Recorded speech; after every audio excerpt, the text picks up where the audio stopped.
এই দিদি দিদি তুই তুই মাকে মাকে ভয় পাস না? হ্যাঁ বল বল, ভয় পাস ভয় পাস? তুমি পাও না? আমি পাই না। কেন? কেন বলতো দেখিনি? আসলে আসলে মাকে আমি ভালোবাসি, সেই সেই গোড়া থেকেই ভালোবাসি। আরে আমার তো সব অংচনের কোনো পাঠ নেই, আর ওই বৈদি ভাবেরও কোনো বাড়াই নেই। আমার শুধু প্রেম ভক্তি। তাই ওই যখন যেখানেই নিয়ে যাও না কেন, আমি আমি সেই ঠাঁয়ে ফিরে আসবই আসবো। অদ্বৈতবাদের নির্বিকল্পের পরেও? হ্যাঁ তাই। আচ্ছা ঠাকুর, হ্যাঁ তুমি তোমার গুরুর পথে যাবে? কি বলো, কি বল, কি কি? তুমি তোমার গুরুর দেখানো পথে এগুবে? হ্যাঁ, মা বললেই এগুবো। ফিরবে কি করে ঠাকুর? মা যেই টেনে আনবে আমার ঝুঁটিটা ধরে। মাঝে মাঝে আমি কি ভাবি জানো ঠাকুর? কি গো, কি? না থাক, বলো বলো না, বলো বলো বলো, কি ভাবো, কি ভাবো বলো।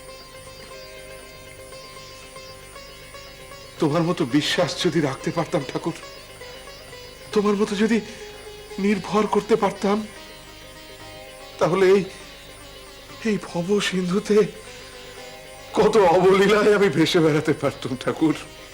পারবে গো, পারবে, নিশ্চয়ই পারবে।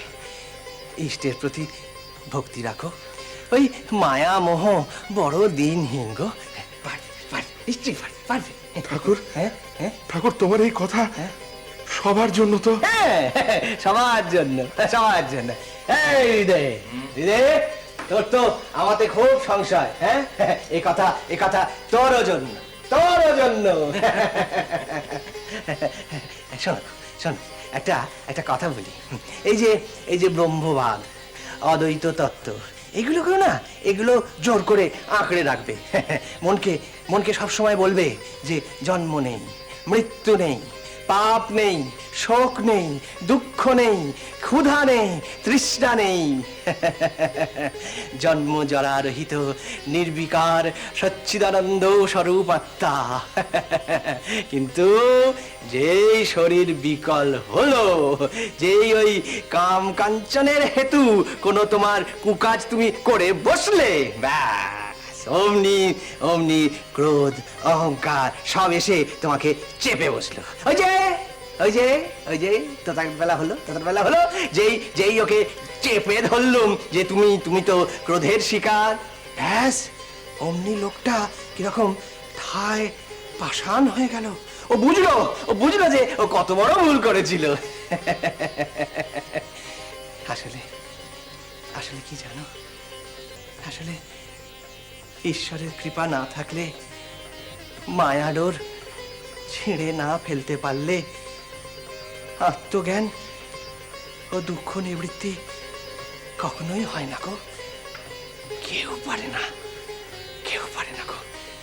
জয় জয় রামকৃষ্ণ, জয় দেব রামকৃষ্ণ, জয় প্রভু রামকৃষ্ণ, জয় ঠাকুর রামকৃষ্ণ, জয় ঠাকুর রামকৃষ্ণ, জয় দেব রামকৃষ্ণ, জয় ঠাকুর রামকৃষ্ণ, জয় রামকৃষ্ণ, জয় রামকৃষ্ণ, জয় রামকৃষ্ণ, জয় রামকৃষ্ণ।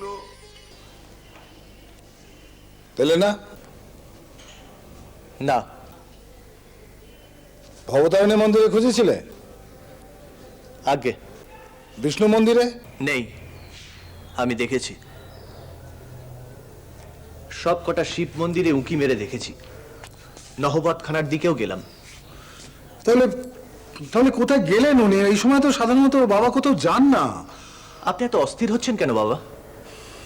ঠাকুর তো আর মন্দির ছেড়ে চলে যাবেন না, নিশ্চয়ই কোথাও গেছেন, এসে পড়বেন।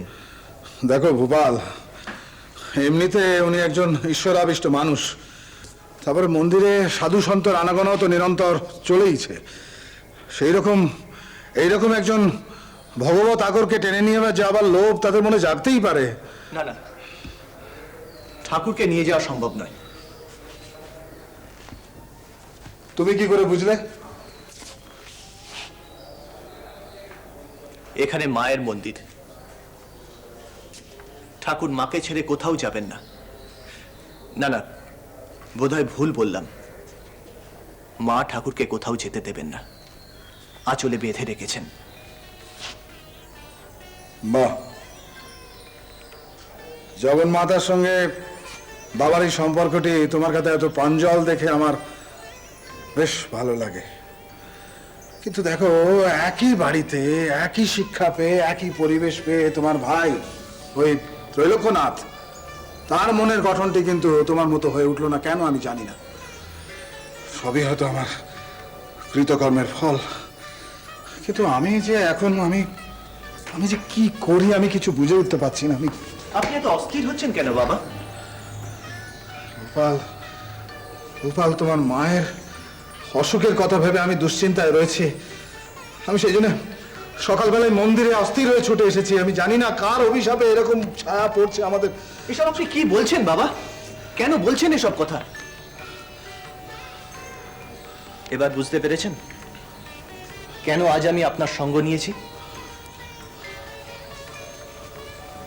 আজ ভোর রাতে আপনি যখন ঘুম থেকে উঠে দক্ষিণের বারান্দাতে পায়চারি করছিলেন, তখনই আপনাকে দেখে আমার মনে হয়েছিল আপনি কোনো একটা অস্বাভাবিক আতঙ্কে ভুগছেন।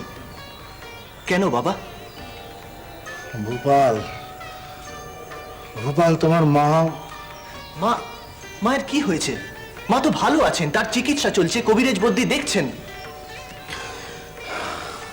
না ভূপাল, ভূপাল, সমস্ত ডাক্তার বুদ্ধি জবাব দিয়ে গেছে। বাবা, আমি আমি বাড়িতে কাউকে এই কথা আমি বলিনি, কারণ আমি জানি এই কথা বললে স্বভাবতই এই কথা তার কানে উঠবে, তোমার মায়ের কানে উঠবে ভূপাল। আর এই কথা যদি তার কানে যায় তাহলে তিনি স্বভাবতই ভেঙে পড়বেন। আমি সেই জন্য বাড়িতে কাউকে কথা বলিনি, মন্দিরে অস্থির হয়ে ছুটে এসেছি, কারণ আমি জানি যে বাবা ছাড়া কেউ পারবে না, এই রোগ ভালো করতে কেউ পারবে না। আমি জানি আমার মন্দিরে এমন অবস্থা, আমি এসে মাকে প্রণাম পর্যন্ত করিনি। আমি যাই, মাকে প্রণাম করে আসি, তারপর বাবাকে খুঁজবো। দেখি ওই পঞ্চবটিতেই আছে। পঞ্চবটিতে? হ্যাঁ, আজকাল তো সকাল সন্ধে ওই সব সময়ই আপনার অদ্বৈত সাধনা নিয়ে থাকেন। ঠিক আছে, আমি ওখানেই তার সঙ্গে দেখা করছি।